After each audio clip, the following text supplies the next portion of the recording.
And in fact, I think that when folks come around and start talking about red lines, that's how you tend to not get to a deal. So what we've got to do is really focus on coming together to find areas of shared agreement.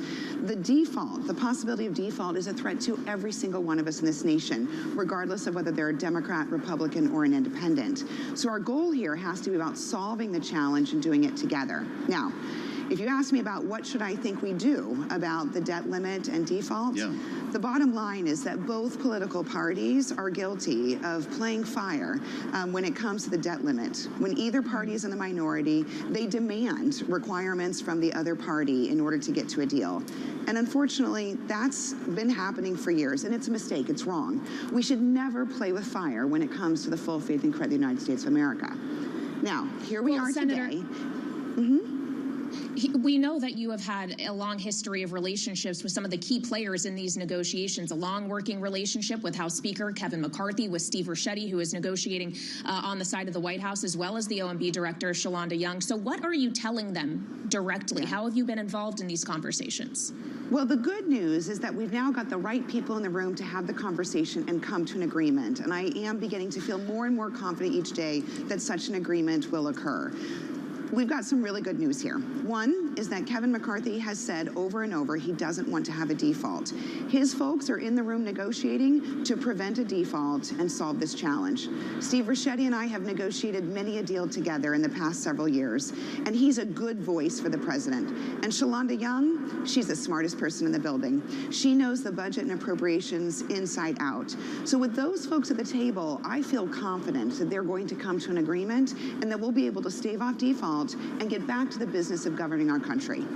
Your confidence is refreshing, Senator. There are a lot of questions right now about work requirements. This seems to be where a lot of the action is in the negotiating room here, and I wonder where your line is. President Biden says he's open to additional work requirements for programs like SNAP, but draws the line at Medicaid. Do you agree with him?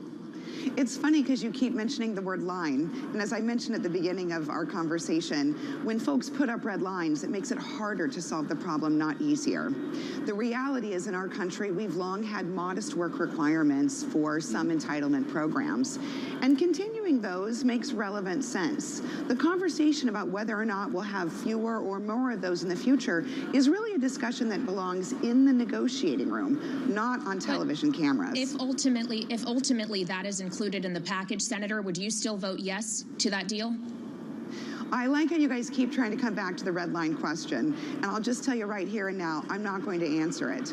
But I am happy to talk about how I think we can move forward after this conversation to prevent a future situation like this one. In fact, I just introduced a bill with Senator Ernst that would ensure that Congress gets accurate, nonpartisan information every year about the true facts around the fiscal state of our nation. That way, as members of Congress and senators, we're all informed about what our financial situation is like. And then rather than playing politics and playing fire with the full faith and credit of the United States of America, perhaps we might choose to get serious about fiscal discipline and taking care of the fiscal health of our nation. Senator, you had a long list of questions today for the Vice Chair of the Federal Reserve, Michael Barr, in a Senate Banking Committee hearing, looking into the causes and the fallout from the bank collapses that we've witnessed over the past couple of months here. Among your questions really got to authority, oversight, supervision here, and I wonder if at this point, following your conversation with Michael Barr today, you're satisfied with the Fed exercising its full authority, or does Congress need to mandate something here? Well, it's been clear from the last two times that Vice Chair Barr has testified in the Banking Committee that he's acknowledged two things. One, that the agency did have sufficient authority to provide oversight and failed to do so appropriately. Today, he talked about making internal changes around the culture of his organization. And as you heard in my questions, I've encouraged him to create a detailed plan and report it quarterly to Congress so that he's accountable to us for actually implementing that plan. But one thing that we know is clear. The agency, the Fed, had the authority and chose not to exercise it over SVB and other banks that have faced failures. And that is a failure on their part. So as you saw today, I've encouraged them and tell them that we expect them to actually do their job and do it at the speed of business. One thing we've learned is that the Fed was too slow in responding to elements or signs of risk. They would ask questions of the bank, but didn't hold them accountable and didn't do so in real time. That's something they need to do, is modernize so they can actually respond to these threats in real time, just like we as consumers respond to the threats or challenges we face in real time. So, Senator, that's something you'd like to see the regulators do internally, but is there anything you'd like to see Congress do legislatively? Are there any measures, bills that you would support to address the banking crisis? There are a number of pieces of legislation that we've introduced in a bipartisan way, including legislation that would claw back the executive bonuses and other inappropriately taken income on the part of these executives. But in terms of regulation, let's be clear, the Fed and FDIC have said they do have the regulatory powers to prevent further bank failures and to hold banks accountable. It's their job to do it. It's Congress's job to hold them accountable and ensure they do it. Senator Carrie Lake has been in town this week. She's made her second visit here this year, I should say, talking with the NRSC. Ruben Gallego has been talking about you a lot in the media. And I wonder if you can tell us what your timeline is for making a decision on a potential run for re-election. I don't have anything to offer to you on that point. As you can tell, I am 100% invested and focused on doing the work for Arizona in the United States Senate right now.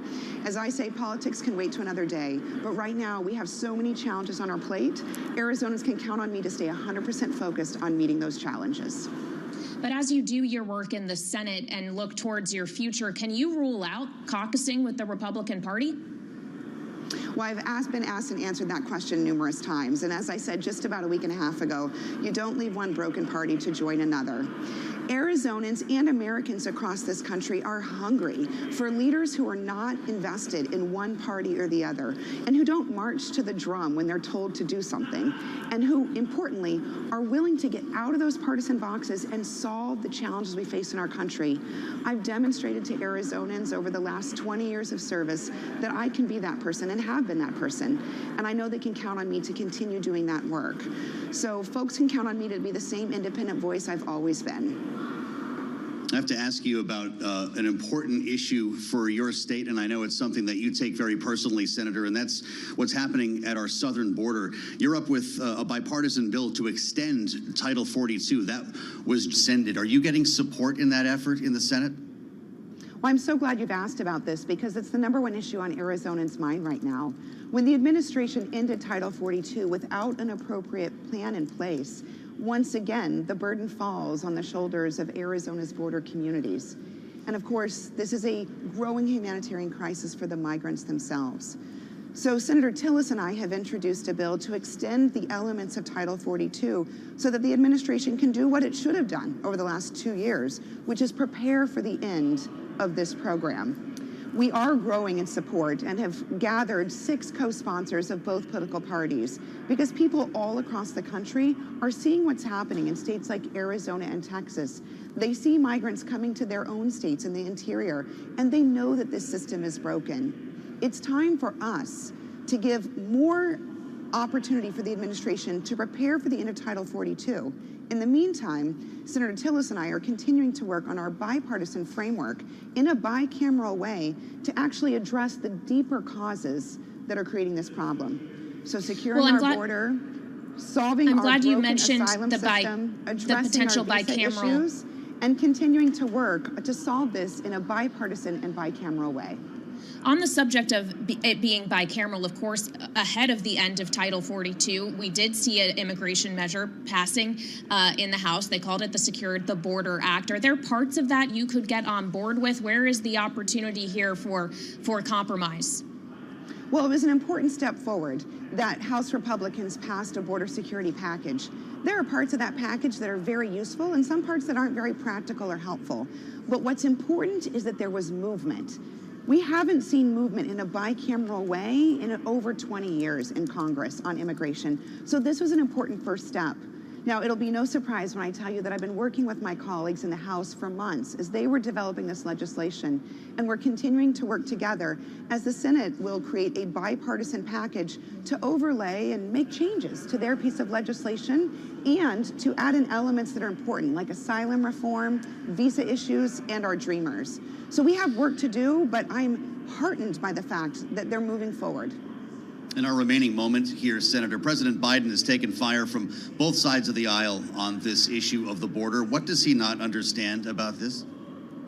Well, I invite President Biden and Vice President Harris to come actually visit the Arizona-Mexico border. If they were to do so, like many of my colleagues have joined me in recent months, they'll see the devastation, not just to our border communities, but to the migrants and those families themselves.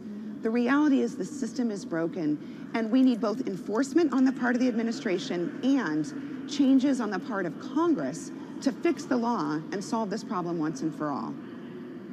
All right, Senator, we have to leave it there, but thank you so much for joining us here on Bloomberg. Please come back. That is the independent senator from Arizona, Kyrsten Sinema.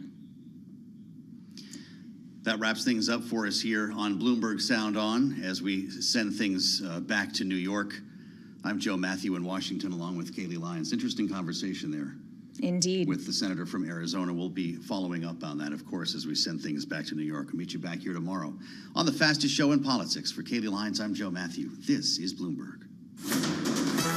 Markets, headlines, and breaking news 24 hours a day at Bloomberg.com, on Bloomberg Television, and the Bloomberg Business app. This is a Bloomberg Business Flash.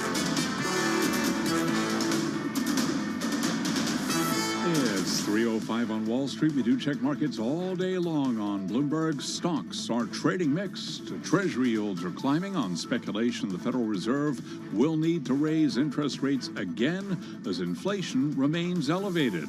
Earlier today, Speaker Kevin McCarthy said he expected the House to consider a deal as early as next week, adding that negotiators were in, quote, a much better place. Arizona Senator Kyrsten Sinema was on Bloomberg Radio moments ago talking about those negotiations and work towards getting a deal. So what we've got to do is really focus on coming together to find areas of shared agreement. The default, the possibility of default, is a threat to every single one of us in this nation, regardless of whether they're a Democrat, Republican, or an independent. So our goal here has to be about solving the challenge and doing it together. Arizona Senator Kyrsten Sinema interviewed on Bloomberg Radio. The S&P up 16 right now, up 0.4%. We've got the Dow down 67, a drop there of 0.2%. NASDAQ now advancing by 116 points, up 0.9%. The 10-year yield, 3.64%, but the 2-year that's yielding 4.26%. Gold down $25 the ounce to $19.56, a drop there of 1.3%. West Texas Intermediate crude down 1.3%, $71.86 a barrel. We're keeping an eye on shares of the Walt Disney Company. Major story developing this afternoon. Disney up by 0.4%. The Walt Disney Company, which has been embroiled in a high-profile fight with Florida Governor Ron DeSantis, now says it is dropping plans to relocate 2,000 California employees to a new corporate campus it was building in the state. Again, recapping, U.S. stocks trading mixed, S&P up 17. That is a gain of 0.4%. Your 10-year yield, 3.64%. I'm Charlie Pellet. That is a Bloomberg Business Flash.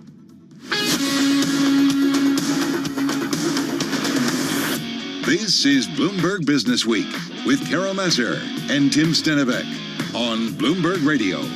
And a very good afternoon, everybody. Live from our Bloomberg Interactive Brokers studio, streaming on YouTube and Bloomberg Originals. A good interview by our Balance of Power team. Well done on this Thursday, May 18th, 2023. I feel like Matt, of course, that's Matt Miller in for Tim on this Thursday. Summer job. It is his summer job. This is my summer job, filling in for Tim Stenevec.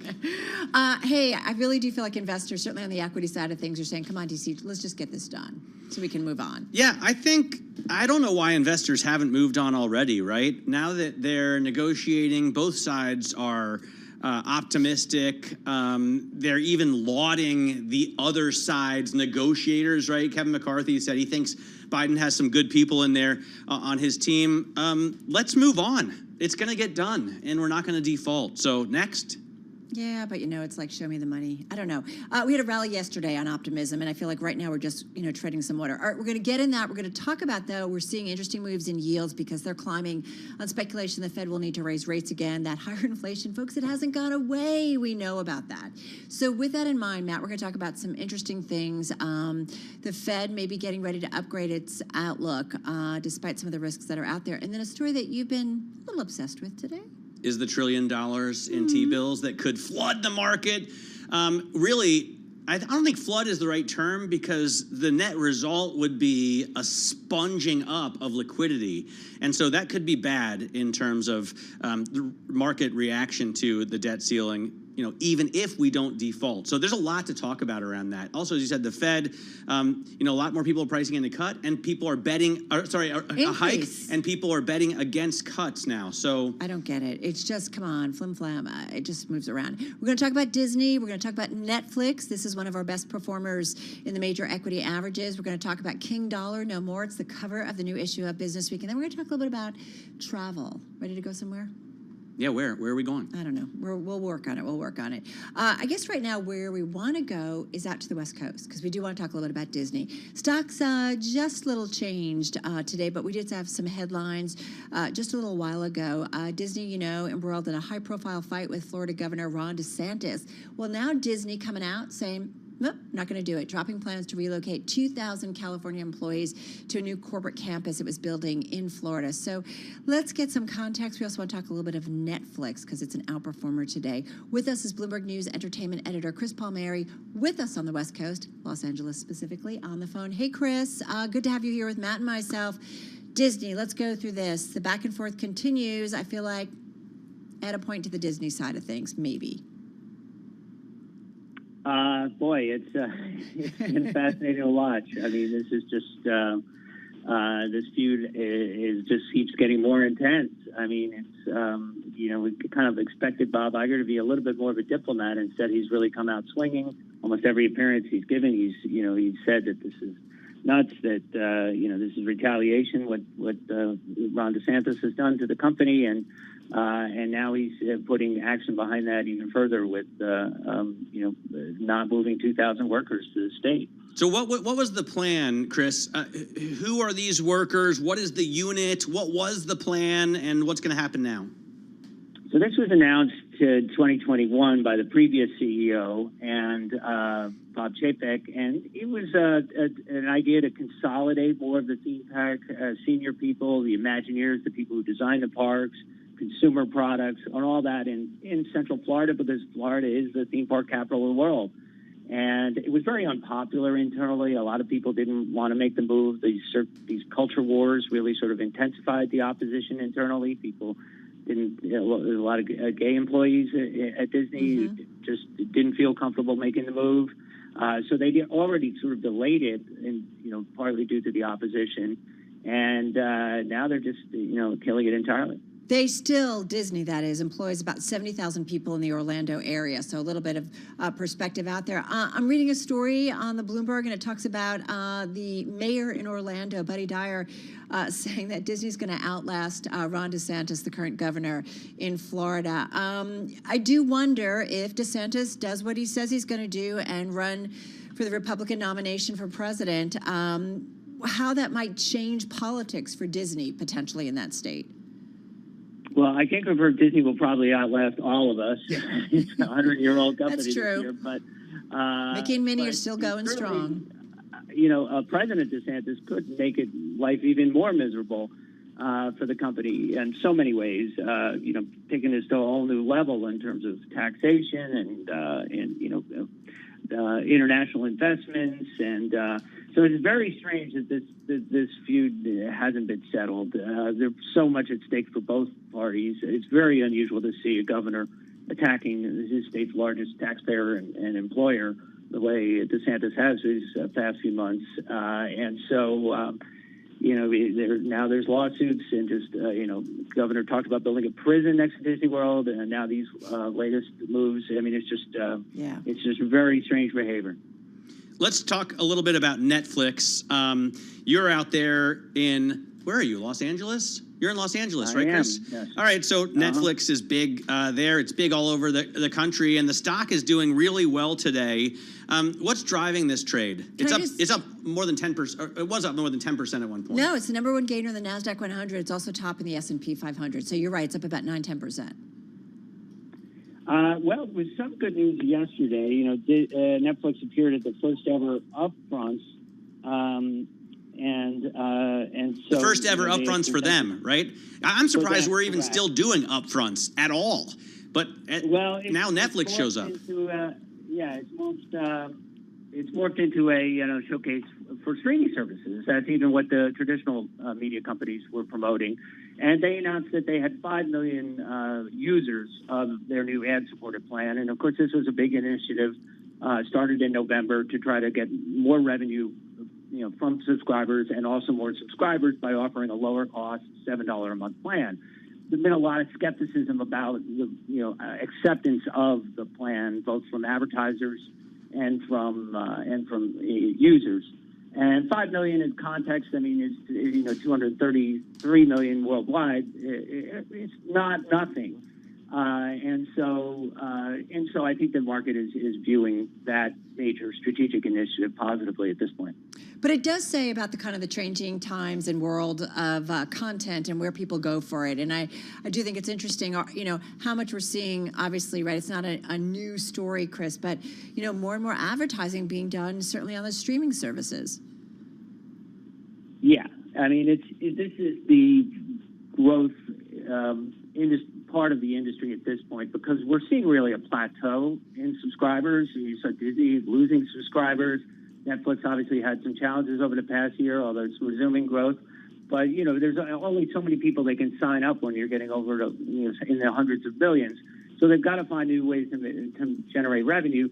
And advertising is, they've given numbers that people actually, even though the plans can cost half as much, they can make so much more in advertising. It's actually more lucrative for these companies to have people subscribe to the lower price ad-supported plans.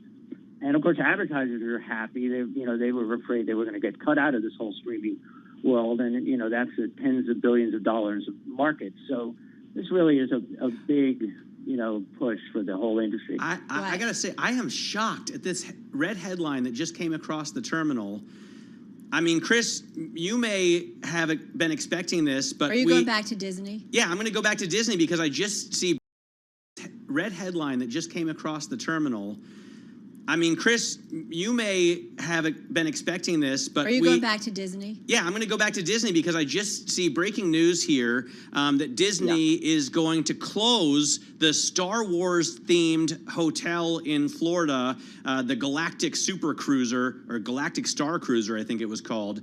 I mean, this is a luxury hotel that they opened up to cater to Star Wars fans, whom I guess are still numerous and people must still have reservations here. Right. They're going to close it. The last voyage, if you will, at the end of September. This was an odd project. It was really the pet project of the former CEO, Bob Chapek. Nothing like this had really been done before. It was a hotel that was a 2-night minimum stay, and you went on this, pretend voyage in space. And it was very expensive. Started at $4,800 for 2 nights for 2 people. I always thought that they would just lower the price, but the problem is it's only 100 rooms. So very small. I mean, that's less than 1% of all the rooms that Disney has in Florida alone. But they built the whole thing. It must look like the inside of a Galactic Star Cruiser. I mean, well, it's notable they're not even saying what they're going to do with the space because it's such an oddball sort of thing. But it does also, so they're very clear business decisions to close this thing. But it does also fit into that overall narrative of less investment in Florida. There's like little R2-D2s that float around in this hotel. You gotta check out some of the images. I mean, it sounds. I would go there and try it. And I'm not even that big of a Star Wars fan. To me, it seems. You better hurry. Really cool. Yeah, exactly. Do you get a lightsaber like when you check in? I have. Yeah, they had all kinds of things like that. Yeah. All right, Chris. They fed you weird space food and all that. We know it's a busy day for you, and thanks for finding time for us. Chris Palmieri, of course, of our Bloomberg News team, entertainment editor. This is Bloomberg.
markets, headlines, and breaking news 24 hours a day at Bloomberg.com, on Bloomberg Television, and the Bloomberg Business app. This is a Bloomberg Business Flash.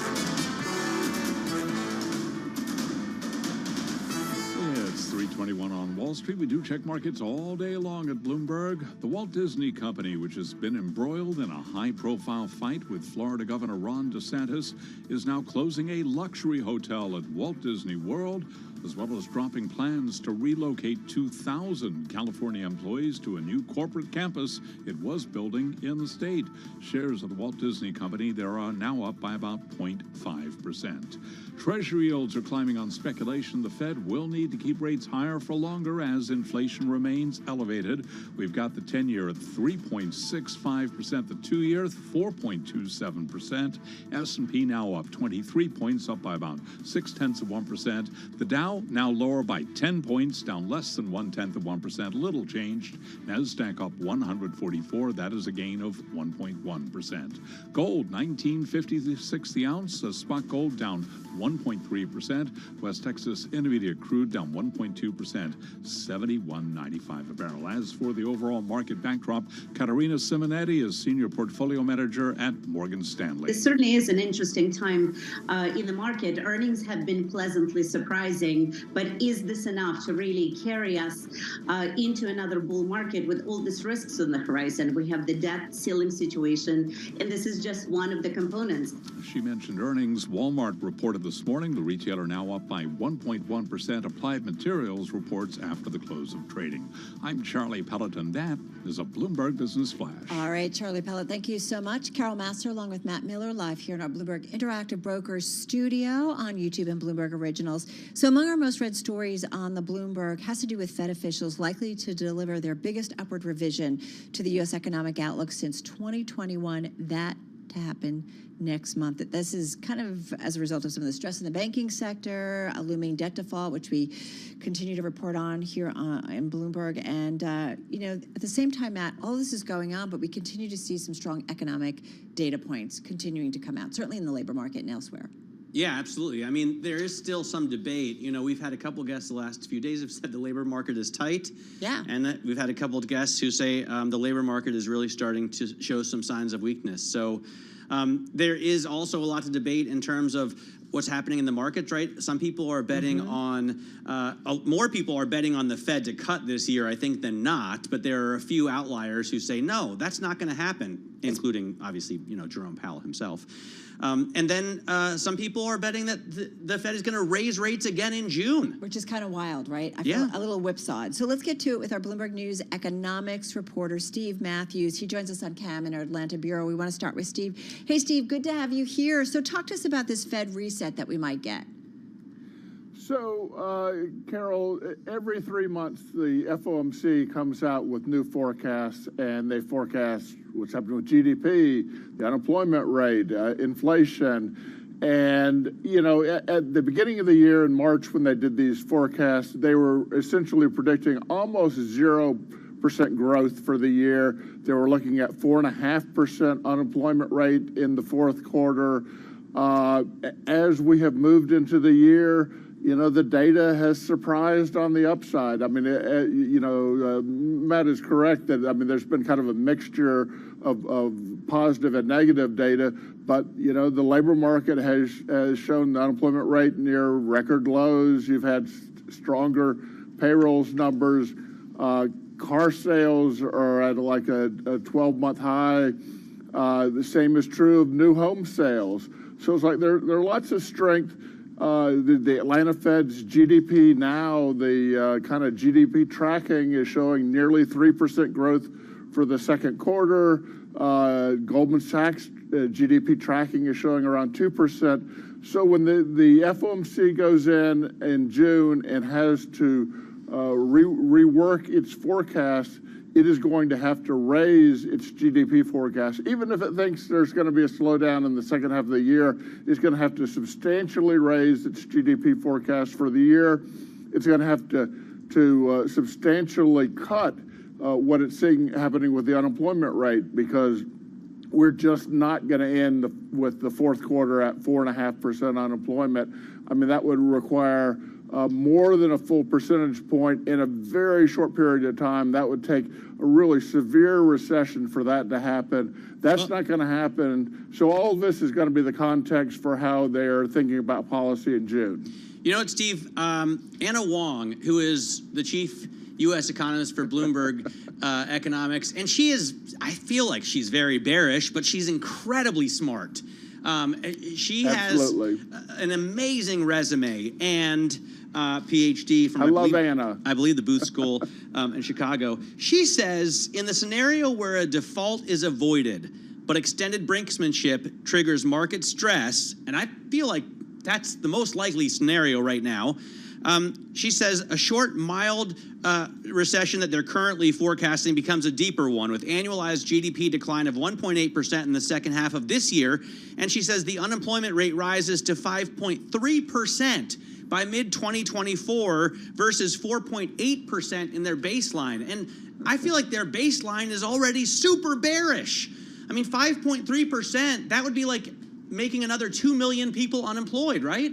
Yeah, it would be very bad, and it's like I have all the respect in the world for Anna. She's great, and I hope her scenario does not turn out. I think, though, while there is a legitimate case to project much higher unemployment in the second half of the year and into next year, that's not where Jay Powell is. I mean, in the last press conference and in all the public statements of his colleagues, they're still on team soft landing. I mean, he believes that we can go through the year without a recession. It doesn't say that that's certain, but he says that's his base case. That is his main forecast. And most of the FOMC that have talked about it publicly agree with that they can get through this year without a recession. So, if that's their forecasts are going to have to be changed fairly dramatically in the next couple of months. And it's like there is a dire case, and certainly if things go badly with a debt ceiling, that would make things worse. But that's not where the FOMC is right this moment. Well, things look pretty good right now with respect to not defaulting. I feel like I've heard Jay Powell say explicitly that they're not going to cut rates this year, but I'm sure he hasn't shown that much of his hand, and I'm just misremembering. What has he told us about the Fed cutting rates in 2023? He has said they expect to be higher for longer, and that it is not their forecast. And he has also said, when the FOMC put out their forecast for what the peak rates would be, what the rates would be at the end of the year, he said that they would stay at the peak rate. That is the FOMC. He said every single member of the FOMC sees rates hitting a peak and staying there with no cuts. I mean, that is essentially the entire Fed's forecast. So you're correct that he has pretty much said there are no cuts in the plan. Well, and it's really fascinating, I feel like, to see that the market is now saying, 40% odds in terms of an actual hike in June. And as I said earlier, I feel a little bit whipsawed. And the one thing that I'm constantly reminded of, Steve, through your reporting and just watching the markets, is that Jay Powell and company do say they're data dependent. And I feel like things whip around depending on the sentiment in the market or the most recent data points. That's all true, and the most recent Fed speak. I mean, we heard Lori Logan today talking about, the possibility of a June hike. You've heard Jim Bullard say the same thing, even today, the head of the St. Louis Fed and the Dallas Fed, respectively. So, the FOMC is speaking, with several voices. On the other hand, you have people like Raphael Bostic of Atlanta. You have people like Austin Goolsbee of Chicago saying, let's pause here. And, interestingly, on Wall Street, instead of talking about a pause, the new buzzword is not pause, it's skip. Let's not pause, which kind of implies that they're going to be there for a long time. Let's skip. Let's skip June. And then you could go into July, and the base case would be one more hike in July, and that might be a compromise by the FOMC. That's something that they would look at. Well, Steve, we've had warnings that the Treasury is going to have to issue a wave, really, of T-bills. Almost $1 trillion was one warning. Bloomberg Intelligence says more like 750 billion, but still massive amounts that would sponge up all the liquidity in this market. Aren't Janet Yellen and Jay Powell on the phone talking to each other once in a while? Because they must also know that this could be bad for the U.S. economy. there are implications. Yeah, that's absolutely right. They are talking to each other. They talk to each other all the time.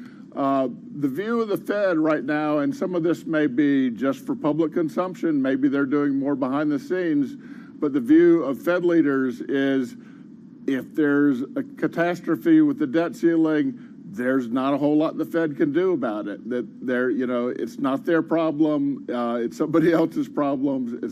There's no good fix for it.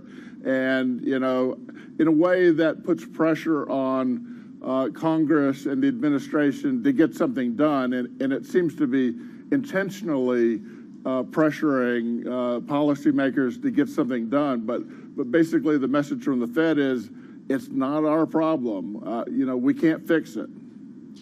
Yeah, there's a lot of this stuff, like kind of all interconnected, no doubt about it. Hey, Steve, thank you so much. Steve Matthews, economics reporter here at Bloomberg News. All right, let's get the update on world and national news. Right now, it's off to Nancy Lyons in our Bloomberg 99.1 studio in D.C. Hey, Nance. Thanks, Carol. Consensus is building around June 1st as the drop-dead date for a deal to be completed on the debt ceiling.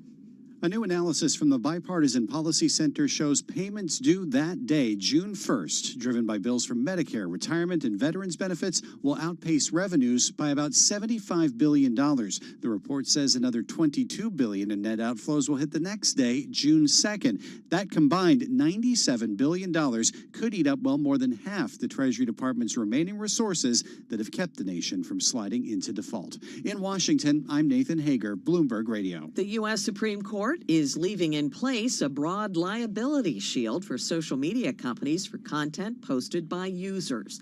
Acting in a case involving Google, the court said it would not rule on efforts to limit the immunity that internet companies have enjoyed under a decades-old law known as Section 230. Americans' confidence in the Supreme Court is at its lowest point in half a century. In a new NORC survey, only 17% said they have confidence in the High Court. That's down from 26% the year before. The court has been dealing with backlash after overturning abortion rights and over reports Justice Clarence Thomas accepted money and gifts from a GOP donor without disclosing them. A hip injury will be keeping Rafael Nadal off the court at this year's French Open, the tennis tournament that he's won 14 times. The tournament begins Monday. The 36-year-old also told reporters today the 2024 season could be his last. An update from the PGA Championship, Scottie Scheffler, Corey Connors, Keegan Bradley, and Bryson DeChambeau all share the lead at 3 under. Global news 24 hours a day, powered by more than 2,700 journalists and analysts in over 120 countries. I'm Nancy Lyons.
analysis, headlines, and breaking news 24 hours a day at Bloomberg.com, on Bloomberg Television, and the Bloomberg Business app. This is a Bloomberg Business Flash. It's 3:40 on Wall Street. We do check markets all day long at Bloomberg. We have got the Dow, the S&P, NASDAQ. They're all advancing right now. 20 minutes to go ahead of the closing bell. S&P, in fact, just about at the best level of the day. Let's head right over to the First Word breaking news desk for today's afternoon call. And here he is, Bill Maloney. And good afternoon, Charlie. That's right. U.S. stocks in the green in another choppy session. The Dow is now higher by 28 points, was down 209. S&P's gained 29, while the NASDAQ is up by 1.3%. The U.S. 10 yield at 3.65%. Gold is down 24.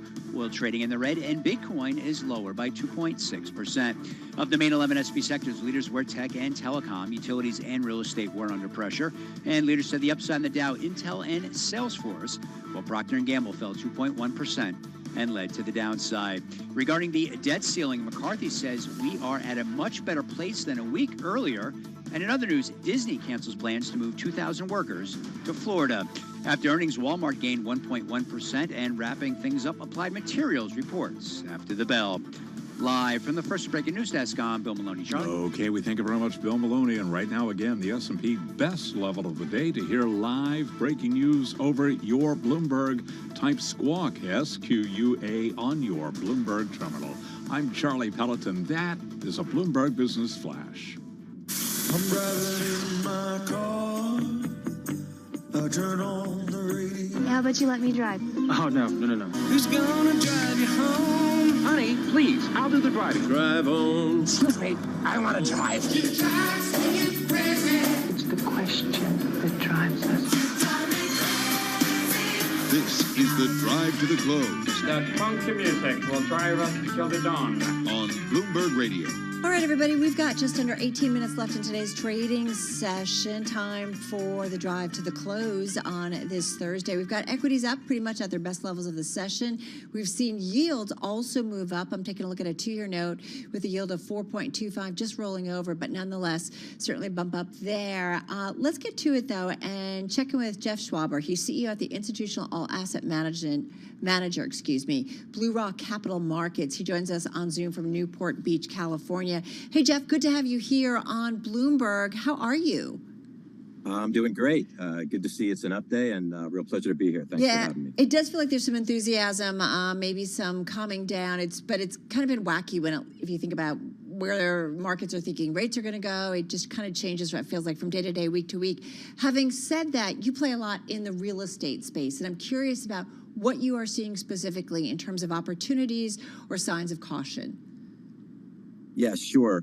Well, I'll tell you, it's been a tale of two cities. We had a little bit of a drawdown and necessary correction in real estate as the Fed went into a really aggressive hawkish cycle. But it was really expected. If you look at institutional real estate, the average cap rate is probably around 4%, and the riskless rate, 10-year treasuries, were hovering at 1 or 2 for years and years.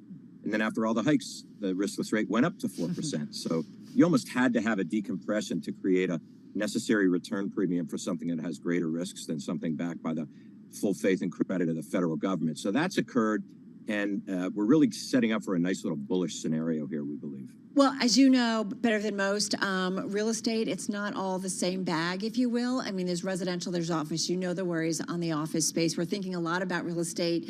I think about Sam Zell, what a player in terms of that, and of course his passing today. But we've been talking a lot about real estate generally.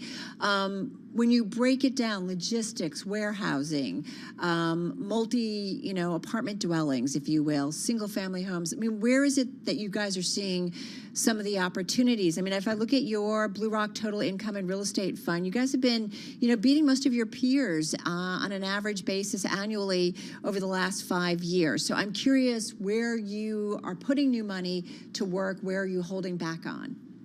Yeah, no, that's the smartest question you could ask. You're right. The devil's always in the details, and you can't throw a blanket over something as diverse as real estate and make generalizations.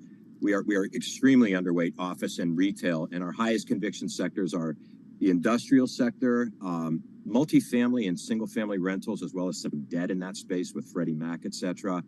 and also some specialty sectors like life sciences and data storage. With regard to industrial, for example, it's been probably the hottest sector for the past 5 or 10 years, and we think it will be for the next 5 or 10. And it's really fueled by the parabolic growth in e-commerce.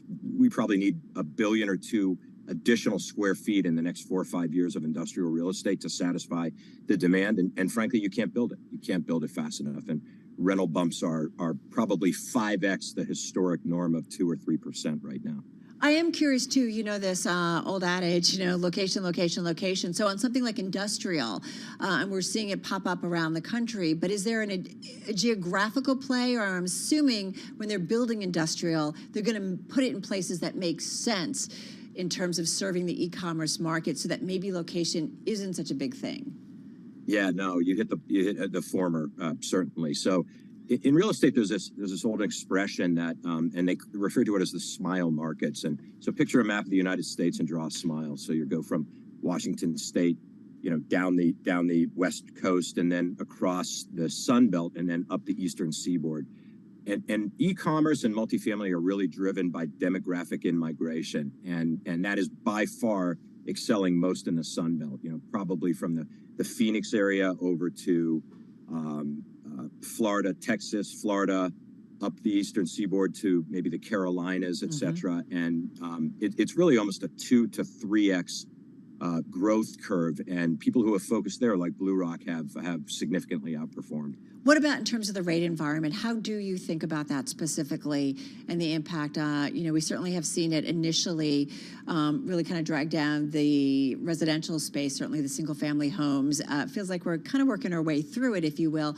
But what about for you all overall?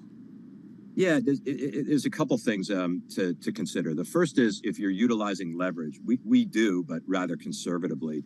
We're probably 29% levered in our institutional fund that is exposed to like 390 billion of real estate. It's the largest real estate interval fund out there. But so obviously, the lower your leverage, the higher your spread, and the more positive leverage you can bring to the table. So you're not juicing your yields significantly right now when you look at the spreads between debt and cap rates. And as net operating income increases occur and that spread increases, you'll see more dynamic features in that regard. But with regard to a rising rate environment, if you go back to 1978, for example, when the private institutional index was incepted, we've had 9 rising rate and inflationary periods. And in 9 of 9, in the following 3 to 5 years, because real estate is the hedge against inflation, classically, you've seen outperformance from the average returns of 9.5% or 10% by somewhere between 20 and 50% up.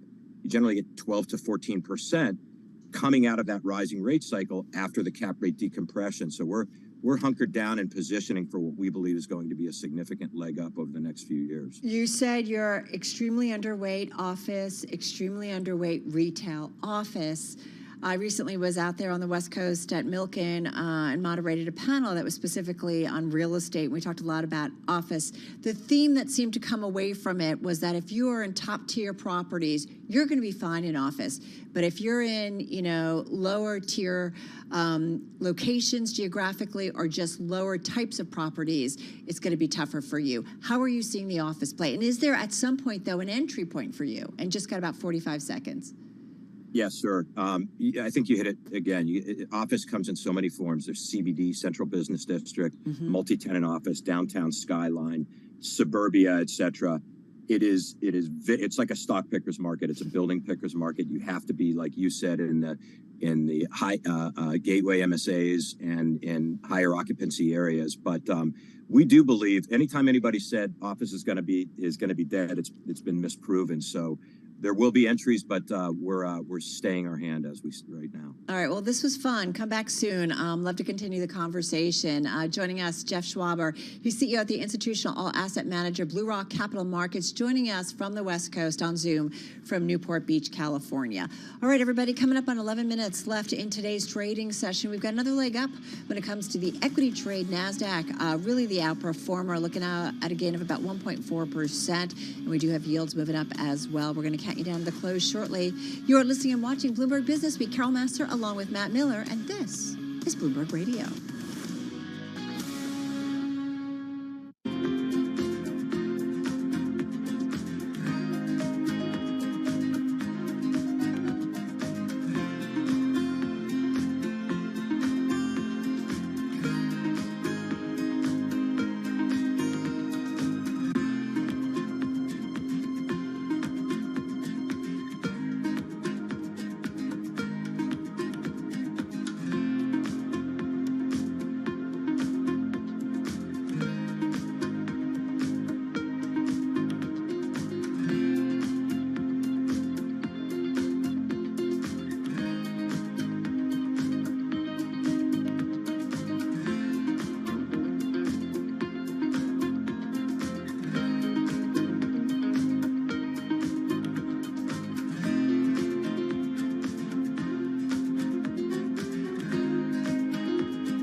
company news headlines on Bloomberg Radio. From Bloomberg World Headquarters, I'm Charlie Pellet. We've got 7 minutes to go ahead of the closing bell. Late day rally right now. Best level of the day with the S&P up by 1%. Among our company stories, Disney dropping plans to relocate 2,000 California employees to a new corporate campus it was building in the state. Disney has been embroiled in a high-profile fight with Florida Governor Ron DeSantis. Disney shares are up now by 1%. Bath and Body Works shares are moving higher after stronger than expected first quarter results. Shares of Bath and Body Works, they're up by 10.8%. Boot Barn shares tumbling after the Western wear seller, including cowboy boots, reported fourth quarter net sales that missed estimates. Shares of Boot Barn Holdings down 10.8%. Netflix says its new ad-supported subscription plan has roughly 5 million active users 6 months after its launch. Jessica Reif-Ehrlich is a senior media analyst at Bank of America Securities, and she says the strategy is gaining traction. Well, what's interesting here is that Netflix is not raising prices this year. Their price increase or their revenue driver will be the crackdown on password sharing. And they have a relatively low-cost offer. For $6.99, you can take Netflix and get two streams. You can download high quality, so they've improved the product that they're offering as long as you take ads. If you don't want to pay, it's $9.99 for the lowest price. And Netflix shares up now by 8.9%. Applied Materials coming up after the bell. And this is Bloomberg.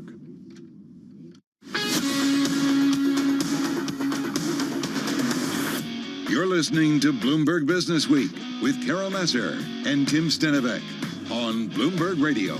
All right, everybody, you are listening and watching Bloomberg Business Week on this, I like to call it Friday's Eve, a.k.a. Thursday. One of my producers What? sent me a set of notes this morning that said Wednesday, May 18th, and I almost had a heart attack. You were like, wait a minute. I thought, what? What happened? No, but it's Thursday. It's Thursday, May 18th. So she got the date right. She did get the date right and the day wrong. I corrected her quickly. Hey, you know what's right or wrong? I don't know how people are going to feel about this. Maybe some people think it's good, some people think it's bad. But Montana Governor Greg Gianforte yesterday signing a law banning TikTok in the state, setting up the first legal and logistical test for broader efforts to restrict access to what is a very, very popular app in the U.S. Why are you smiling? Because here's the thing. You're not I'm a an American, right? So I was raised to believe in freedom. You are wearing kind of red, white, and blue today. Yes, I am. Yeah. To me, it's just ridiculously silly. No offense to those of you in Montana who don't embrace freedom the way I do. I'm going to choose whatever website I feel like and just try and stop me from doing it. Well, the other thing is then it's like, okay, so you ban this. What's next? We're already seeing schools start kick burning out books. Well, it's right? already books are being banned already around the country. Well, you know what? But there is concerns privacy. There's already a free speech issue at the universities and colleges around this country and has been for years. TikTok is owned by Beijing-based ByteDance. Could share user data with China, so there's concerns. They probably do. But I'm sure there are, I don't know. I'm not quite sure where to go with this. And I don't use it. I'm not a fan of TikTok. I think it's probably a waste of time for most people. You don't use it to buy cosmetics. It's all over there. No. Like how to learn. I've gone on there a few times. Learn how to do. You know how to dance? Dances. I love what's that one? The floss, where you put one arm behind you and one arm in front of you. I guess it's useful for some purposes. I don't use it, but it doesn't matter, right? I know. I think people should be able to choose to use whatever website those people like. I know. There's got to be some trust. And I it's don't so know. weird when you have this you would think that they're right-leaning conservative Republicans, and then they're not for freedom? Can we continue They want this? censorship? Can we continue this later? Hey, in just a moment, we're going to join our colleagues, talk about the markets. A programming note for after the market closed. You're listening in New York, Washington, D.C., or San Francisco. We will take you live to the Oak Hill Country Club in Rochester, New York for live play-by-play coverage of the PGA Championship. If you're listening anywhere else, stick around. Bloomberg Business Week continues. And beyond the bell, we head there now.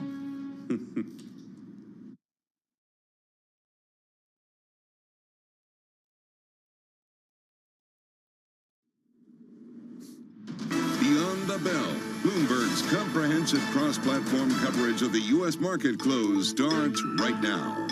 And right now, we are 2 minutes away from the end of the trading day. Romaine Bostic alongside Scarlett Fu. We're counting you down to the closing bell. We're here to help take us beyond the bell. It's a global simulcast, joined right now by Carol Massar and Matt Miller. Welcome to our audiences across all of our Bloomberg properties, television, radio originals, and for those folks streaming us on YouTube. Carol Massar. What? A pretty big rally, particularly when it comes to the NASDAQ indices, which are now up about 2% on the day, the NASDAQ 100, I should say. This is a pretty strong rally, but Scarlett and I have been debating really how sustainable this is. Is this just kind of a one-day thing, and then everyone just kind of goes back to the dour sentiment that we've had? I think you're onto something. I mean, just look at, the expectations about Fed's going to cut rates, Fed's going to raise rates. Like, it's all over the place. What I will say, though, on this uptick, certainly on the equity side of things, there's some conviction behind it, and we see some volume behind it as well. I also think when you see people selling defensive sectors, that leads me to believe that there's conviction in a rally, even if it's not quite as strong as it could be. Although, 1%, last time I looked on TV, we're only up about 0.5%. So it's getting better and better into the close. And it does make sense to me that investors are no longer worried about the debt ceiling. We're probably going to continue to play it up in this program. Is there something else? We do. It's not done yet. We can still default. I know, right? Not done come on, yet. we can move on at this point. Well, the markets would like to think so. Maybe that's what they're counting on. But as we know, it ain't over until someone agrees to it. Exactly. And there's still a ways to go. Exactly. Yeah, we talk about some of those sectors, obviously tech out in front here, as well as some of the discretionary names. And as Matt was just alluding to, the defensive sectors, healthcare, utilities, staples, real estate on the back foot. But nevertheless, given some of the market action and really the tight trading range we've had over the past few weeks, I think a lot of investors will take it. The Dow Jones Industrial average higher by more than 100 points on the day. That's going to be good enough for about 0.3% gain on the day, and that is your relative laggard. The S&P 500 looks like it's going to close at its highest level since August of 2022, higher by 39 points or about 0.9% on the day.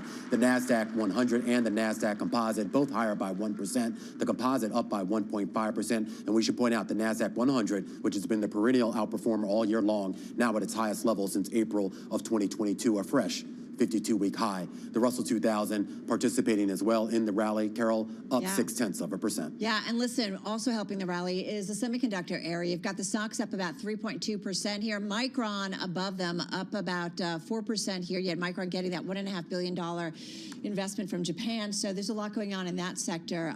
Really some outperformance, Matt. Yeah, take a look at the sector breakdown, actually, and this goes to the point I was making about investors selling defensive stocks. The losers, in fact, now the only losing groups on the S&P 500 are real estate, consumer staples, utilities, and healthcare, so all very much defensive. The winners are those IT stocks, and then communication services, which once again is a pretty poor name, I think, for this group, but it includes like Take-Two Interactive, which soared yesterday after missing on every single line in its earnings, and Netflix, which is up 10% at the close. I wanted to get you a couple of earnings here crossing the wire right now. Applied Materials just coming out here. Their fiscal second quarter numbers. Adjusted EPS looks like a beat coming in at $2 a share. The street was looking on average for $1.83. As far as net sales, they're coming in at about $6.63 billion. That's a little bit higher than the average street estimate, which was for $6.4 billion. Also, they're giving a breakout of its semiconductor systems net sales coming in at about a $5.98 billion. We'll round it up to 5. The street, Scarlett, was looking for about 4.85. Yeah, and the stock bouncing around here in the after-hours trade, the display and adjacent markets part of its business, which is the smallest part, actually saw a drop of 56% year over year in terms of net sales. So that's a little bit of a wrinkle in its earnings, but right now it is higher by 1%. All right, so that's up about 1% here. We'll continue to watch AMAT. Let's get to Ross Stores because they're also crossing with their earnings. First quarter EPS, folks, that is 3 cents better than what the street was expecting. $1.09, $1.09 a share versus the estimate of $1.06. First quarter comp sales, always important for the retailers, up 1%. The estimate was a gain of 0.7%, so some outperformance there. And let's get to the outlook. Ross Stores seeing second quarter EPS of $1.07 to $1.14. That's light, folks. The estimate is $1.25 a share. And fiscal year EPS, Matt, they're looking for $4.77 to $4.99. They had seen $4.65 to $4.95, so a bit of a range still there. And the street was looking for $4.93. Ross Stores, if we can pull it up for everybody, a quick check on the aftermarket, and the stock is up 1.25%, Matt. I'll tell you what, the Ross Stores forecast reminds me a little bit of what we saw out of Walmart, right? Because they raised their range, and it's in terms of Ross Stores, it's considerably above where they'd seen it before, but they just basically playing catch up with what the street already saw. All right, well, I want to pivot from this real quickly back to the debt ceiling debate, and of course this daily look at the Treasury's cash position. That Treasury cash position now dropping to about $68 billion roughly here. Of course, that's one of the lowest levels that we've seen in quite some time, at least since 2021. And we heard from Janet Yellen a little bit earlier, who had met with executives from some of the biggest corporations, really trying to drive home this idea that a debt ceiling deal has to get done, and it has to get done soon. I don't remember if they did this in 2011 or in previous debt ceiling standoffs where they would give the Treasury's cash balance every single day. Did they do that? It is released every day, but like a lot of things in 2023, we didn't pay attention to them back then, like SLUs, and I'm probably forgetting a bunch of other, all these reports that we pour over as if they are. Now it's a high-frequency data point, right? Yeah, but but it matters, and I mean we kind of joke about it, but the idea here that they've been doing everything in that sort of emergency toolkit to continue to sort of keep things functioning. And $68 billion for an economy, for a $3 trillion economy, is nothing. It's minuscule. Well, and I guess what I would say is that, certainly investors care about this, right? We've seen it certainly play out in the equity and the Treasury trade here. So getting something like this helps them give a little bit more information in terms of what the environment is and the importance of what's going on in D.C., Matt. I don't know if you all read Liz McCormick's story today, but she has a chart in there where you can see the debt ceiling and the debt. And if you look over the last 5 years, we spent a lot of time on the wrong side of that ceiling, so Congress could just as easily suspend the debt ceiling while they negotiate. The interesting thing to me is on the other side of this, how much Treasury issuance we're going to see, especially at the shorter end, because the warnings are that it could be $750 billion to $1 trillion of Treasury issuance to get that cash balance back up, and that could soak up all the liquidity at a time when we need it most. Well, I'm glad you brought that up. We were speaking with Ira Jersey, of course, Bloomberg Intelligence chief interest rate strategist, and he was raising the alarm on this as well. I mean, there's already so many distortions right now in the Treasury space here, and if that liquidity is pulled out of the system, which it will be, I mean, just that's by its very nature, the question is how much sort of pain does that cause in the interim until we get back to whatever that baseline level that the Treasury I think there was a firm that said that it all comes back to, it'll be the equivalent of a 25 basis point rate hike, all that drained liquidity. So can you blame all the companies out there that have investment grade ratings going out there to sell bonds, raising cash while they can, taking advantage of the calm that exists right now? Well, and this is just another thing that kind of complicates what the Fed has to do, right? There's different market dynamics certainly happening and maybe helping them in their mission to kind of slow things down and take out some of the cash in the economy. But this goes back to my initial question, Carol, about the idea of the sustainability of the rally. It's easy to sort of get excited about the debt ceiling resolution, but you kind of forget there are all these other problems that we have in this country that we still have to deal with once we get this debt deal done. We don't forget on this show. Carol reminds us quite often about all the problems that we face.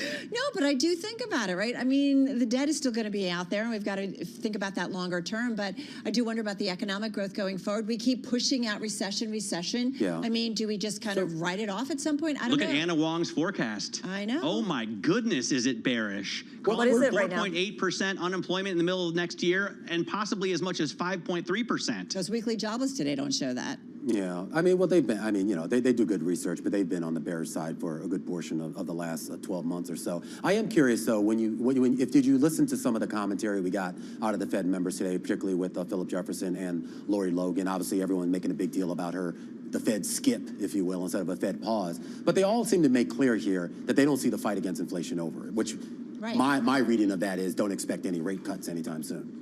And in fact, people are now pricing in a rate hike in June as well. I believe 40% odds that the Fed will resume hiking in June. Yeah. Or that could change The next week. 37%. I mean, it's got to get to like 85 or 90 before it really turns into a hike. But yes, it's starting to get priced in again. And I'm always surprised to see how many rate cuts are priced in this year because Jay Powell has. Do you think Jay Powell just punches warp on the Bloomberg terminal and says, "Oh, it's only 40%. We can't hike"? No, I don't think he does. And they could That would be hike, great, right? but That would I be a think great sales. It's much pitch more for the Bloomberg unlikely that terminal. they cut. Jay Powell did a little commercial for the Bloomberg. No, I think bottom line, guys. I'm going to say he does that. Okay, but bottom line, they're data dependent, right? So this is why we see the wackiness, which is why it goes to where you said at the beginning, Romaine. Whether or not we see this rally hold, I think it just depends on the data points. All right, we got to go. We're being told we have to leave. All right, that's a wrap. Our cross-platform coverage, radio, TV, YouTube, and Bloomberg Originals. We call it Beyond the Bell. We will see you again, the whole gang, 4 p.m. Wall Street time tomorrow.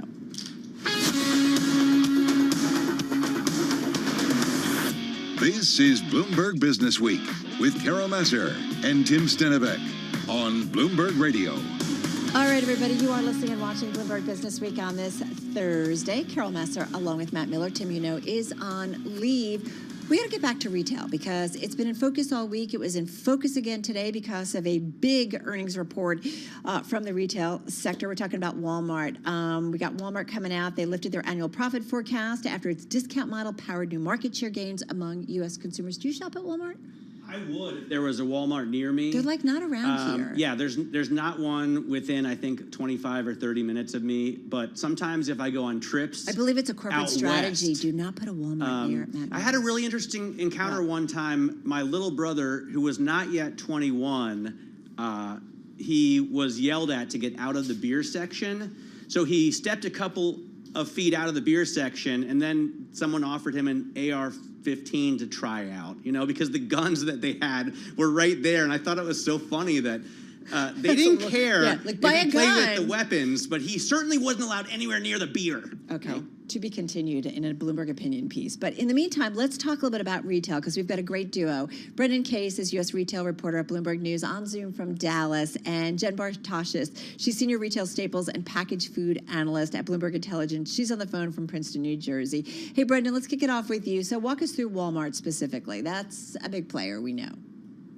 Yeah, that's right. And the earnings report was pretty upbeat. Basically, they had a big beat in the first quarter, and they raised their profit outlook for the year. Now, as you were just saying about Ross, what really drove the increase in the profit forecast was simply the magnitude of the beat in the first quarter. And the company kind of bent over backwards to say that it was remaining pretty cautious about the outlook for consumers the rest of the year. Its second quarter forecast came in a little bit below Wall Street estimates. And it didn't say, in fact, it said the opposite, that, the strong first quarter results were not something that sort of changed the way they think about how strong consumers are. All right, Jen Bartoshis, come on in terms of Walmart, because I do feel like if Walmart, who plays to a lot of Americans in terms of where they shop for food and other items, if they potentially might be flashing a warning sign, that makes me a little nervous. But what's your read on it? It's a close pulse on the American consumer because they reach almost everybody. And so when Walmart talks about shifts in patterns, and something that struck me was when they talk about the mix shift of people spending more on consumables and less on discretionary, and the fact that it accelerated in the first quarter at a rate that was higher than the entirety of last year, that to me signals that the consumer really is starting to tighten down. And it's something to really keep in mind as we look forward at over the course of the summer and into the second half of the year. So does Brendan, do investors then gravitate more towards retail outlets that attract, I guess, a consumer that is tightening his belt? Obviously Walmart already has a huge part of the core lower income consumer, but if you get wealthier consumers that would normally go to, ShopRite or Kroger, are they now going to Walmart, and Costco and Sam's Club and BJ's instead? I would say it's definitely the case that consumers are gravitating towards towards all those companies, looking for value, and so that means they're going more to Walmart. They're probably taking a close look at Costco, Sam's Club, the dollar stores, etc. Whether that means that investors should do the same is, kind of an open question. I'm probably the last one to be dispensing investment advice, but if you look at Walmart, for example, there was even a report this morning that said that, one person said that they were bullish on Walmart as a company, not necessarily as an investment, just because the valuation is pretty high. And so, Walmart had its increase last year was minuscule, but compared with the S&P, it did much better, whereas Target, Costco had really rocky years. Right. And so there's actually people out there who would say that, in terms of risk reward, maybe Target bears looking at. Well, and I think about some of these retailers that play into the grocery space, man, there are no margins there, and Walmart's certainly among them. Jen, come on in. If you're going to think about retail, where are the margins? Especially from a valuation perspective, right? Correct. I mean, which ones are undervalued? Or over, yeah. Well, when you're talking about the margin perspective, that is one of the concerns across all of greater retail. I mean, there's really no way to escape it. I think one of the things that is interesting when you're talking about the play of the consumer is that if Walmart's pulling in higher income households to spend on food, that may mean that these households are making the conscious decision of spending less on food so that they can maintain their discretionary spending at other retailers. So to me, it's also a play of what are the essential things that people aren't willing to sacrifice yet that they're going to continue to spend on, and there may be opportunity there. By the way, is stuff really that much cheaper at Walmart? I don't know. I don't have Brendan, do they really Walmart have much? Like, if an average family goes shopping at, I don't know a million grocery stores, but Vons, does that bill really come up much cheaper at Walmart? Well, there's a Bloomberg opinion piece out today about Walmart's grocery business, and it cites a report from last month, I think, that finds that Walmart basically is the cheapest. They had a basket of goods going for about $188 versus about $194 at Target, a little more than $200 at Dollar General.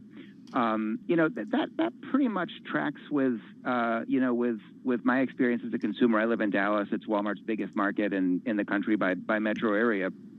But first of all, if you're a Target Red Card holder, you can get a nice discount on your groceries. And there's also a lot of companies out there that are very competitive with Walmart. Aldi's an obvious example.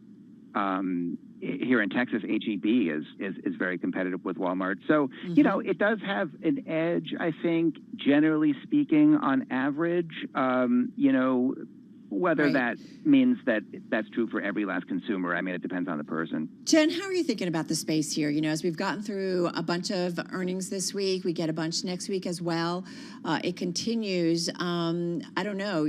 I was just talking with someone about real estate. It's not all the same thing, and we have to remember that with retail. So I'm just curious, what is your takeaway so far, and your thoughts in terms of what it says about the retail space, but also the consumer and the economy here in the U.S.? Yeah, so two real main takeaways that I've been thinking about, and the first is, Walmart kind of pretty clearly signaled today that they want to start pushing back on their suppliers to help lower prices in the food and packaged goods area. So when you think about the packaged food industry, where they've been pushing through price increases, their margins are crimped, they're dealing with higher costs. If Walmart comes and brings that scale to bear that they have to become a little bit more aggressive on negotiations on price, that could set up some profit, concerns for the packaged food industry as we get to the second half of the year, because they're going to be unable to pass through as much price. And you got to remember that for a ton of these guys, Walmart commands over 20% of their revenue. So it is a meaningful impact should Walmart decide to flex that. The second thing is, something out of Home Depot where they talked about a drop in big ticket items. To me, that is something to look at, watch out for next week with Costco, because their digital sales have been declining a little bit on lackluster, purchase of big ticket. So those to me are two of the takeaways at this time. to watch out for as we go forward. What? No. Well, if we see the work requirements thing go through in the debt ceiling debate, does Walmart stock take a hit? Potentially. I mean, we've seen in the past when there are any kind of changes that impact things like whether it's SNAP benefits or tax credits or things like that, there can be a meaningful impact, especially when it hits those lower income consumers. All right, and don't forget Dollar Tree. We've got Dollar Tree reporting next week. So, that can be a great indicator of also what's going on. Brendan Case, U.S. retail reporter at Bloomberg News on Zoom from Dallas. Jen Bartashis, senior retail staples and packaged food analyst at our Bloomberg Intelligence team on the phone from Princeton, New Jersey. Carol Master, Matt Miller, and this is Bloomberg.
Markets, headlines, and breaking news 24 hours a day at Bloomberg.com, on Bloomberg Television, and the Bloomberg Business app. This is a Bloomberg Business Flash.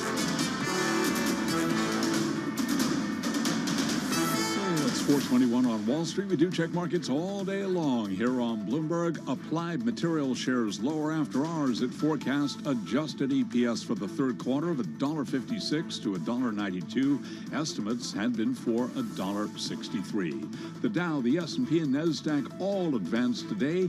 S&P 500 index now at a 9-month high, up 39 points, 41.98, a gain today of 0.9%. Treasury yields climbed on speculation the Fed will need to keep rates higher for longer as inflation remains elevated, but debt ceiling optimism sending the Dow higher today by 115 points, up 0.3%. NASDAQ up 188, up 1.5%.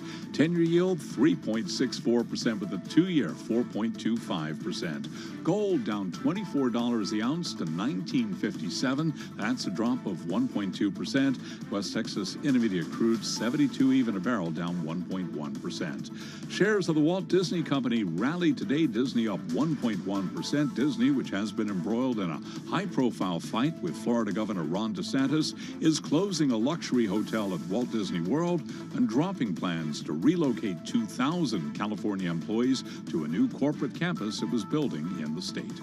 I'm Charlie Pelleton. That is a Bloomberg Business Flash. All right, Charlie, thank you so much for the update. Carol Master along with Matt Miller here on Bloomberg Business Week. So a tense appeals court hearing yesterday over the FDA's approval of the abortion pill forced the agency and mifeprostone's, brand name manufacturer to clarify confusion over the agency's authority and regulatory processes. We know that this has been going on. Meantime, also this week, Matt, we had North Carolina's Republican-dominated legislature upheld a bill banning the most abortions after 12 weeks. So there's a lot going on when it comes to women's reproductive rights. Yeah, I mean, this is a huge issue, and it's going to be... It ain't done yet. It's going to be a big issue, I think, in the upcoming election. And I mean, it's the kind of thing that I wouldn't normally want to touch with a 10-foot pole, so it surprises me to see Republicans getting so involved. Well, it's been on their platform for a long time, and they certainly but made they progress. haven't been as loud about it, you know, and I think they run the risk of alienating a lot of people and then just carrying the 30% that they always carry no matter what. So that's the political side. So let's actually just get an update a little bit more with Bloomberg News equality reporter Kelsey Butler. She's on the phone in New York City. So Kelsey, I just gave some of the headlines, but get us up to speed and kind of where we are in this and kind of the trend that we continue to see when it comes to women's reproductive rights. Well, we're definitely seeing continued erosion of abortion access across the country. I just had a story out last week, and since then there have been other restrictions that have passed. In North Carolina, there is now a 12-week ban that will be going into effect soon. So things are moving at a breakneck speed and evolving really day to day. And what we're really seeing is now really the south of the country, the Midwest, there are large regions where there's really no abortion access for patients at this point. So, Kelsey, does that go hand in hand with support? I mean, you know, on the pro-life side of things, they want women to have these babies. So I'm assuming they're also providing a lot more support in terms of daycare, a lot more support in terms of helping mothers raise these children. Are we seeing that? We're definitely not seeing that. I mean, the U.S. is far behind when it comes to maternal health, has one of the worst maternal mortality rates in the developed world. And we know that there is a child care crisis in this country as well. These are all things that our team writes about a lot. So we're not really seeing, in a lot of these places, they also rank really low on things like child care supports for new moms, pregnant people as well. So it's just a compounded, really bad situation. Hey, Kelsey, last question here. What else is on the docket that we need to kind of keep on our radar here? I think the biggest thing is the current litigation on the abortion pill. It is the most common method of ending pregnancies right now in the U.S., and any limiting access to that will certainly have ramifications for patients across the country. All right. Really appreciate the update because there's been a lot going on, certainly on this front. Bloomberg News equality reporter Kelsey Butler on the phone in New York City. Well, the wrangling definitely continuing over women's reproductive rights. So too often a debate between breastfeeding and baby formula. Our next guest has some thoughts on that. Let's get to Cecilia Tamori, Associate Professor at the Johns Hopkins School of Nursing and the Bloomberg School of Public Health's Department of Population, Family, and Reproductive Health. Of course, the Bloomberg School of Public Health, supported by Michael R. Bloomberg, founder of Bloomberg LP and Bloomberg Philanthropies. Cecilia joining us on Zoom from Baltimore, Maryland. Cecilia, I can't tell you how much we have been talking about this in the newsroom. Matt's got a young daughter. I had a daughter. She's now 20. But, you know, the debate between breastfeeding and formula, there's so much. Tell us kind of what's top of mind for you here. Sure. I mean, I don't think it needs to be a debate. I think that would be my first point. So as an expert in the field, I think what we need to be thinking about is how do we enable people to be able to thrive, to parent, and to be able to feed their babies responsibly, and to enable people to breastfeed if they desire for as long as they wish. Isn't it advisable, and I know this sort of throws me into the debate in a sense, but isn't it advisable to breastfeed if you can? Doesn't it provide the child with a massive advantage in terms of health and development? Yes, absolutely. I think that the best way to think about this is that this is the infant feeding norm for human beings. We are part of the group of mammals. This is a very ancient evolutionary adaptation. And so it is set up to essentially provide a series of protective benefits from infectious disease to non-communicable diseases. And it basically has implications for the entire life course. What I think is lesser known is that there are significant implications for mothers as well, for ovarian cancer, for breast cancer, as well as for metabolic diseases. So it really is a system with many, many different components and with effects over the entire life course. Cecilia, to be fair, Matt and I have been talking also, and his wife had some difficulties. I had some difficulties early on where my daughter... Which, by the way, I didn't expect. No one prepared us for the fact that it's hard. It might be tough for the baby to latch. It could be painful to very painful, and we eventually had problems like mastitis. She had fevers of 104 degrees. We were back in the hospital 2 or 3 times. I had no idea this was going to happen. And for women and for first-time moms, there's enough going on with your hormones, and there's a lot of pressure. So how do you kind of think about that? Because it can be very difficult. Absolutely. That is actually the point. So the work that we've been doing on the Lancet Breastfeeding series that came out in February and that was launched in April in the United States is exactly about this.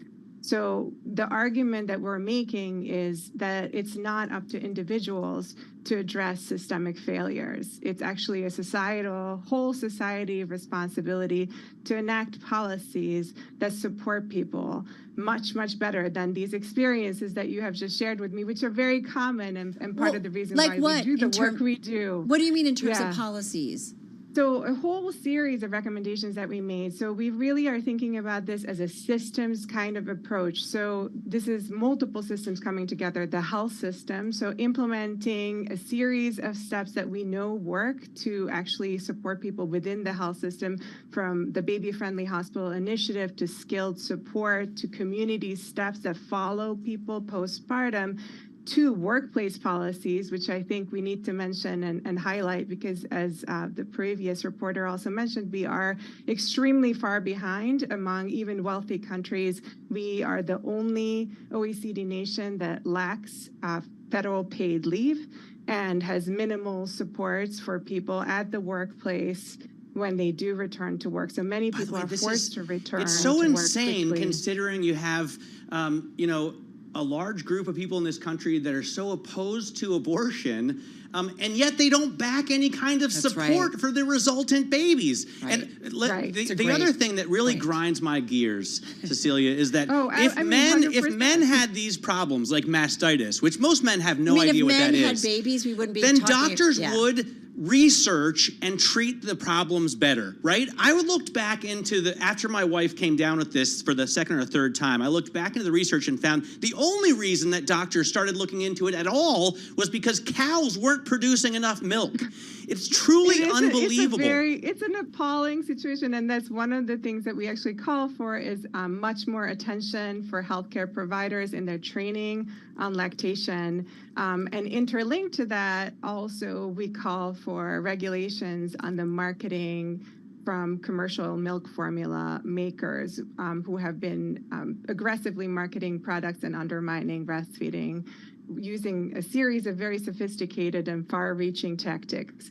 So what we're calling for is actually a whole societal policy approach that puts together all these systems. So the health system, to the workplace, to marketing regulations. So all of this together to actually provide the supports to enable people to breastfeed. So that's a very different kind of argument than I think the debates on social media suggest. That is not at all what we are talking about. We're not talking about individuals solving societal problems. We're calling for systemic change. I got to say, here at Bloomberg, they were very good, and there was a place where you could come to work after I came back to work, after Aggie was born, and, you could pump if you needed to, and made it possible to kind of continue breastfeeding, which was a really plus for me.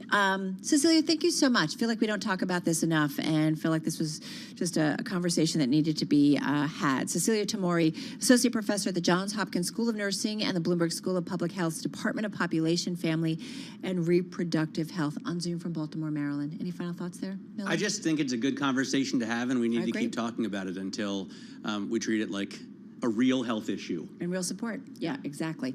Let's get back to world and national news. Off to D.C. we go. Nancy Lyons in our 99.1 Newsroom. Take it away, Nance. Thanks so much, Carol. House Speaker Kevin McCarthy is offering his most positive assessment yet on the debt ceiling talks and efforts to avoid a default. We get the latest from Bloomberg's Nathan Hager. Speaker McCarthy is predicting an agreement in principle on the debt ceiling by this weekend and a vote in the House by next week. He says the House would need to vote by then to avoid default as early as June 1st. McCarthy says the 5 negotiators from the two sides are still discussing the size of spending cuts and the length and size of a debt limit increase or suspension. But the Republican Speaker says talks are happening 2 to 3 times a day, and he says there's a structure to the discussions. In Washington, I'm Nathan Hager, Bloomberg Radio. Senator Dianne Feinstein is settling back in at the Senate, but there are new reports detailing that her bout with shingles that kept her at home for weeks was far worse than reported. According to the New York Times, the shingles spread to her face and neck, causing vision and balance issues, and she also had a form of facial paralysis. The virus also resulted in her suffering from a case of encephalitis, which can bring long-term memory and language problems. The Supreme Court has thrown out a lawsuit accusing Twitter, Facebook, and Google of providing assistance to Islamic State terrorists. In the unanimous decision, the justices said they would not rule on limiting the immunity shield for social media companies under Section 230. Matt Schettenhelm with Bloomberg Intelligence says it's a big victory for the tech companies. Basically, all the courts agreed that this liability shield protected all the social media companies, that just because somebody posts something problematic, you can't go sue Google because someone posted that. Bloomberg Intelligence Matt Schettenhelm. An update from the PGA Championship. Brian DeChambeau is in the lead at 4 under. Global news 24 hours a day, powered by more than 2,700 journalists and analysts in over 120 countries.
markets, headlines, and breaking news 24 hours a day at Bloomberg.com, on Bloomberg Television, and the Bloomberg Business app. This is a Bloomberg Business Flash. It's 4:40 on Wall Street. And we do check markets all day long here at Bloomberg. We begin with a developing story. Got a headline for you from the Bloomberg Professional Service. Fed emergency bank loans rose to $96.1 billion from $92.4 billion the prior week. Applied Materials, which is the biggest maker of semiconductor making machinery, expects sales to decline in the current quarter, though not as sharply as analysts had feared. 9-month high on the S&P 500 index today on debt deal signals. S&P up 39, a gain there of 0.9%. The Dow up 115, a gain of 0.3%. NASDAQ up 188, up by 1.5%. 10-year yield 3.64% with a 2-year that's yielding 4.25%. Gold $19.57 the ounce, down 1.2%. West Texas Intermediate crude down 1.2%, $71.93 a barrel. Barbara Reinhardt at Voya Investment Management sees a number of tailwinds for the U.S. stock market. Inflation is still going in the right direction. Yields are very supportive, but have come off of their highs. That gives the PE multiple for the S&P 500 a little bit of wind at its back. But mostly we think that it's going to be the economic data is slowing enough that the Fed is able to take their foot off of the brakes and maybe take a break or a pause in their hiking cycle. The Walt Disney Company is dropping plans to relocate 2,000 California employees to a new corporate campus it was building in Florida. Disney has been embroiled in a high-profile fight with Florida Governor Ron DeSantis. Recapping stocks higher, S&P up 0.9%. I'm Charlie Pelleton. That is a Bloomberg Business Flash. All right, Charlie, thank you so much. Charlie Pellet there with the Bloomberg Business News Flash. All right, so we've talked a lot about retail, which gives you a great idea in terms of what's going on in the consumer world. Another thing is travel, and it also tells us kind of what's going on in the economy. So let's get to it with Haley Berg. She's lead economist at the mobile travel app Hopper, and she joins us on the phone in New York City. Haley, good to have you here. Tell us what you are seeing when it comes to the travel industry as we head into the summer travel season. We're headed into the busiest time of year for travel, and really we're expecting this to be the biggest summer for travel since pre-pandemic. International travel has completely opened up since last year, and domestic travel remains very strong, especially as prices are down about 20% from this time last year. All in, it looks like it's going to be a busy summer and an extremely expensive summer for those travelers who are headed abroad, but they're not being held back by fares. Yeah, we actually heard from Jen Bartashis. We were talking to our Bloomberg Intelligence retail analyst, and she said, middle class to wealthier people are shopping for food at cheaper stores so they can still afford to spend money on discretionary items. I guess travel is one of those. You don't see anybody holding back? I mean, is nobody balking at the incredibly high prices? What we're really seeing at Hopper is travelers are taking that same or a slightly larger travel budget and trying to stretch it further. So maybe previously they've been taking one trip a year. Now they're taking 2 trips on the same budget. So that means they're engaging in deal-seeking behavior. More than 50% of our Hopper customers are booking the cheapest flight that's available to them at the time they're searching. We're seeing them check prices about 50% more often, even as they plan trips more last minute. So though travelers are still spending and taking more trips, they are finding ways to stretch that budget quite a bit further. So talk to us about some numbers. Bloomberg, we love to hear about numbers and percentage changes. So give me an idea if you're heading from New York over to Europe, pick your city or whatever. What are we looking for in terms of airfares? Average airfare from the U.S. to anywhere in Europe is about $1,200 right now. There are some destinations direct from New York City as low as $800 or $900 round trip. But overall, that $1,200 ticket price on average, that's up 37% from this time last year and in 2019. That's about $320 more per ticket for travelers who are headed to Europe, which is the top destination for summer vacations. Oh, where are they going in Europe? Is it just in general the continent, or are people going specifically to Spain or Italy or Greece? Paris. We typically see London, Paris, and Rome are the top three, the ultimate trifecta. They're definite destinations for tourists who are just dipping their toe in Europe. But we do also see demand to some of these smaller cities, especially in Italy. You know, Sicily is popular, coming off the success of the White Lotus. But we've also seen Venice and Milan. That's really a thing, right? White Lotus, it's really a thing in terms of travel?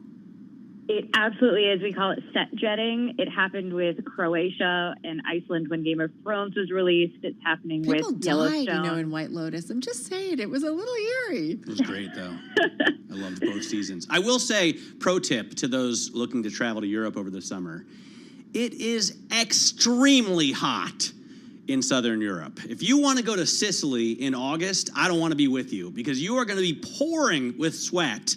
I would much rather be in Scandinavia in August because it's so hot.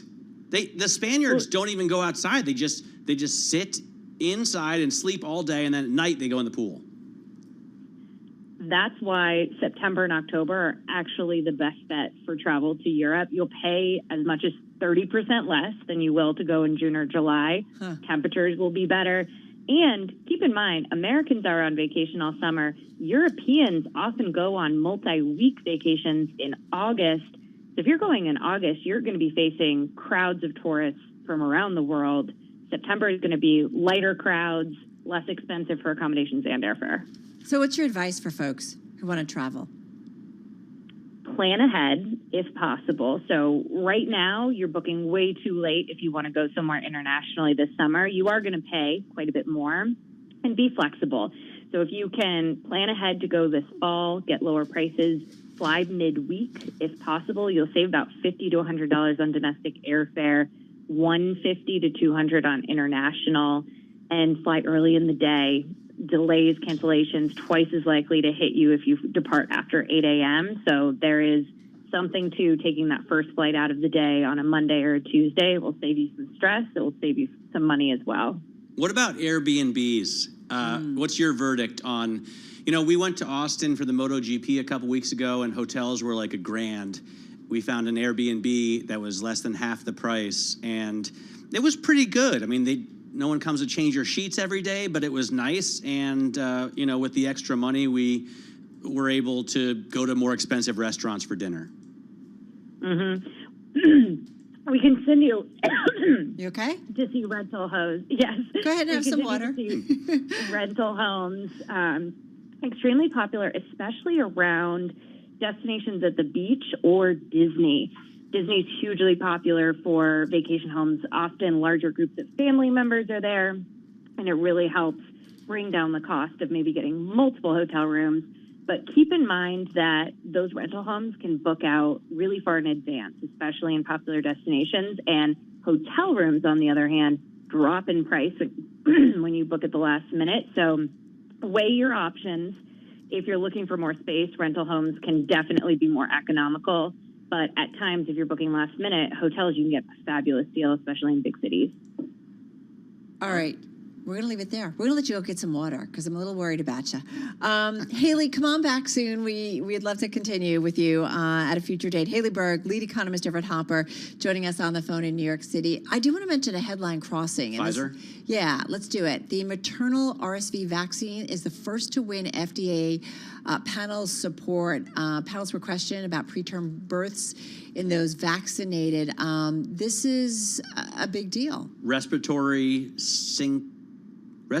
syncytial. I don't know how to pronounce RSV, what it stands for. Yeah.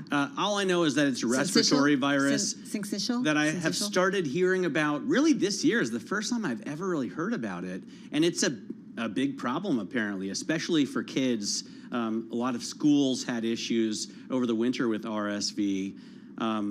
But apparently it's been around for a long time. Yeah, and it would help protect infants really at their first breath from the effects of this infectious disease. And this is coming, I'm reading some stuff from Pfizer. So anyway, a quick check if we can. on Pfizer in the after JEPA hours. is the way to do that, by the way. It's unchanged as we speak, but we'll keep an eye on it. I see it down 0.73%. Do PFE equity JEPA.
Your company news headlines on Bloomberg Radio. It is 4:53 on Wall Street from Bloomberg World Headquarters. I'm Charlie Pellet. We begin with a developing story headline from the Bloomberg Professional Service. The CEO of Lazard, Ken Jacobs, is preparing to step down. This, according to the Wall Street Journal. Peter Orszag is expected to take the Lazard CEO job. Again, that headline right now on the Bloomberg Professional Service. We'll get more details and have more for you shortly. Pfizer's maternal RSV vaccine is the first to win the FDA panel's support. The vote today, 10-14, saying the Pfizer maternal RSV shot is safe. After hours, Pfizer down by roughly 0.7%. Earnings, Applied Materials, the biggest maker of semiconductor making machinery, expects sales to decline in the current quarter, though not as sharply as analysts had feared. The stock selling off after hours, down now by just about 1%. Walmart boosting its adjusted EPS forecast for the full year. Retail analyst Joseph Feldman at Telsey Advisory Group says the company will actually benefit from any downturn in the economy. I think you want to stick with Walmart here, especially in the environment we're in at the moment. And, we're hearing from so many of the retailers that there's a lot more concern about the second quarter, concerned about the economy, what it's going to look like in the second half. And in tougher times, Walmart tends to shine. And today, Walmart shares did advance by 1.3%. It was an up day on Wall Street with the Dow, the S&P, and NASDAQ all advancing. Best level of the day at the close. I'm Charlie Pellet, and this is Bloomberg.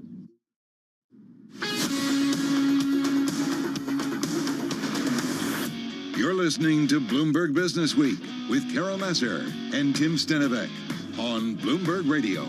All right, everybody, you are listening and watching Bloomberg Business Week. Carol Masser, along with Matt Miller. Tim, as you know, is on leave. Well, we have certainly been talking on Bloomberg about the passing of Sam Zell, the billionaire investor. He was age 81, and he, certainly was very well known for real estate. We're going to talk a little bit about him in just a moment. We do, though, want to get another update for you on world and national news. For that, it's off to D.C. and Nancy Lyons. Hey, Nance. Thanks, Carol. House Speaker Kevin McCarthy says the House could vote on a debt ceiling bill as soon as next week. The Republican told reporters that he sees a path toward a deal as negotiators from his staff and from the White House continue to hold their meetings.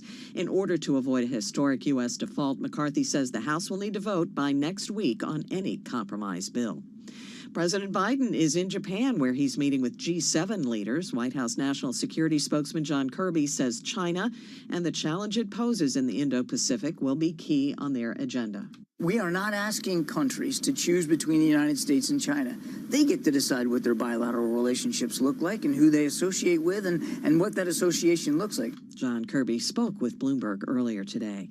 FBI whistleblowers who were suspended after raising objections to the handling of January 6th insurrection cases briefed lawmakers today who serve on the House Subcommittee on the Weaponization of Government. Bloomberg's Irv Chapman reports. Agent Steve Friend objected to using a SWAT team to make an arrest. Democrat Debbie Wasserman Schultz showed him a picture of the suspect in the Capitol. He's in full tactical gear, wearing chemical irritant canisters on his tactical vest, that he was known to be heavily armed and a member of a terrorist group. Was it appropriate for the FBI to use a SWAT team? I've arrested over 150 violent criminals in my career. Never had to use a SWAT team to do it. Republican Greg Steube said the SWAT team was pure politics. The FBI has turned into the enforcement arm of the Democratic Party. Democrats, though, said the goal of the hearing was to legitimize Donald Trump's view of January 6th. In Washington, Irv Chapman, Bloomberg Radio.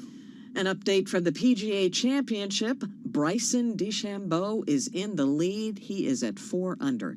Global news 24 hours a day, powered by more than 2,700 journalists and analysts in over 120 countries. I'm Nancy Lyons. Now back to you, Carol and Matt. All right, Nancy, so appreciate it. Well, the third most read story on the Bloomberg in the past 8 hours has to do with Sam Zell, the passing of the billionaire investor. He was 81 years old, so known for investing in real estate, but other things. And it made at least many of us kind of go back, because he used to talk a lot to many of us on Bloomberg and kind of went through some of our old interviews. It took me back to a time, Matt, when you and I were doing a TV show on the afternoon, and it was, I think, December of 2009. I was down at a real estate conference, and Sam Zell was there. So let's just play a little bit of it for you. What did he have to say about where he really made all of his money, about real estate specifically? Well, what he had to say about real estate, I thought this was kind of interesting, Matt. He pointed out that over the last couple of years, there hasn't been really any kind of building, just to kind of stress the point of how bad it was. And what's interesting is he said we're going to see that trend continue. The recession that we had, as opposed to 74 and others, was not an oversupply scenario. Right. So when you combine